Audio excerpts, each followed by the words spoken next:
I was sitting in class when I first saw it. Miss Weaver had been my teacher for a few months and was known around Stagwood Elementary for the stack of black hair that rose a foot above her head. Before the school year started, I'd heard a few rumors about her, and within a week I realized that they were all true.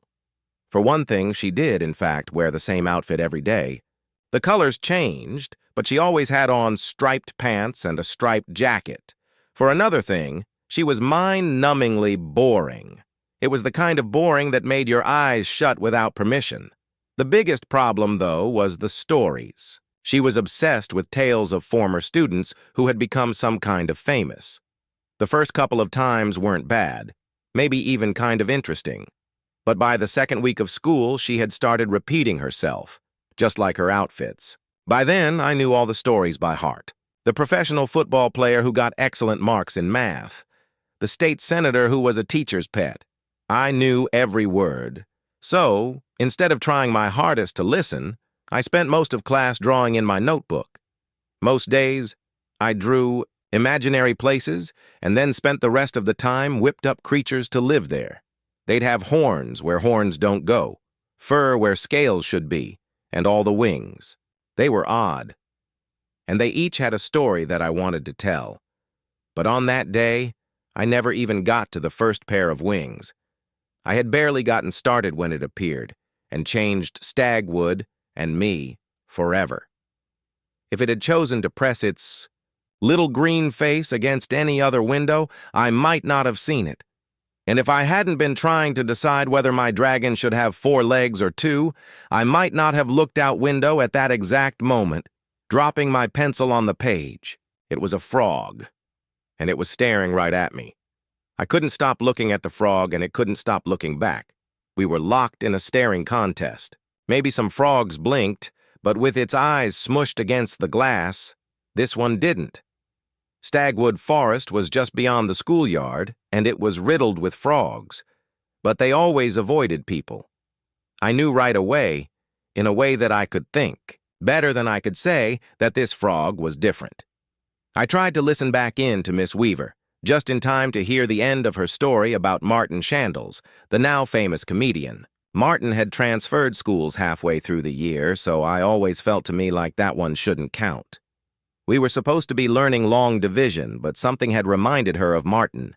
I knew exactly what bad joke she would end the story with, but much less about long division.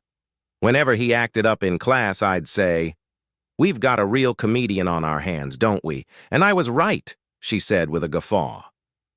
I was certain that Miss Weaver would see the frog within moments, but I was wrong. Nobody did. More importantly, when I looked again to see if it was still there, I noticed something new, something shiny. And when I realized what it was, I forgot all about class and Miss Weaver and Martin Shandles. There was no denying it. The frog had put on a tiny pair of glasses. I wanted to lecture it to explain that frogs don't wear glasses. It bothered me that it didn't already know that. On top of that, it had been staring at me for at least 5 minutes by then, and that seemed to be bordering on rude. Could a frog even be rude? I wasn't sure. But the bigger question was why it was so interested in me. I wasn't the type of kid who got attention. Teachers always wrote, "needs to participate more" on my report cards, with a smiley face to make my parents feel better. I never got into trouble and barely ever stood out on purpose. A few years earlier, I accidentally peed my pants because my zipper had gotten stuck in the bathroom at the last moment. I tried to convince everyone that I had fallen into a puddle at recess. The custodian, Mr. Salazar, charged outside with a mop and brought me with him to point out the puddle. My guess is that we wasted a half hour looking around at the dry gravel. Luckily, my mom dropped off some new clothes, and nobody really noticed my wardrobe change, or that it hadn't rained in weeks. That's how it was. Whether I did something spectacular or sneezed myself out of a chair, nobody cared, and almost nobody said my name. As far as school was concerned, all those things had happened to some kid. So, why would a frog with glasses jump up on a windowsill to stare at some kid? Teachers, on the other hand, were a different story. Once her lesson started back up, it didn't take Miss Weaver long to realize that I wasn't paying attention. She called me up to the blackboard to make an example out of me. "Since you don't feel the need to listen, why don't you solve a problem on the board instead?" she said, sitting down at her desk. My stomach did a flip. Then it did a flop.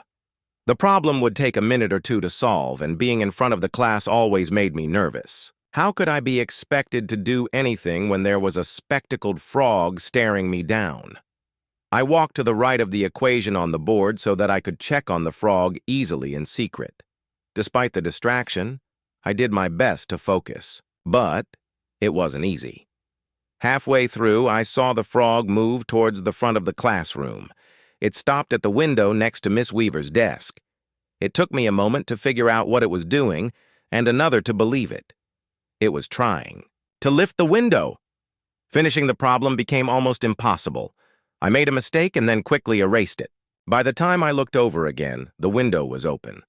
Why should that surprise me? Of course, a frog with glasses would also be super strong. The window was only open an inch, but that was enough for it to slip through. I dropped the chalk, and some of my classmates laughed. Bending down to pick it up, I tried convincing myself that when I stood back up again, the frog would be gone. It's not there. I just think it's there. When I straightened up, the frog was sitting on Miss Weaver's left shoulder. This was a brave frog. Her head blocked the class from seeing it, and I realized that I was still the only one who could.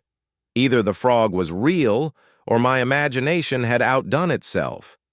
It wasn't all that surprising that Miss Weaver didn't feel it there, because the shoulder pads inside her orange-striped jacket were large and fluffy. I had heard that she rested her head on them like pillows during her breaks. I tried to remind myself of the situation. There was a frog sitting on Miss Weaver's shoulder and nobody else knew it. And I was supposed to be doing math. Now that it was closer, I could see the frog better. It didn't look like some new species of frog to me. It looked like every other frog I had seen, except for the glasses. I wondered if they made contact lenses small enough for a frog. But it wasn't the right time to worry about frog vision. That would be a job for a frog eye doctor anyway. I had daydreams all the time when I was drawing, and sometimes I got lost in them. It really was possible, I thought, that my imagination had just carried me off. I tried one last time to explain the frog away as part of an impressive daydream. I concentrated hard, finished the problem, and put the chalk down. The frog couldn't be real. I shook my head confidently. When I turned to Miss Weaver, I saw the frog look me square in the eyes and nod. A moment later, it disappeared into Miss Weaver's hair.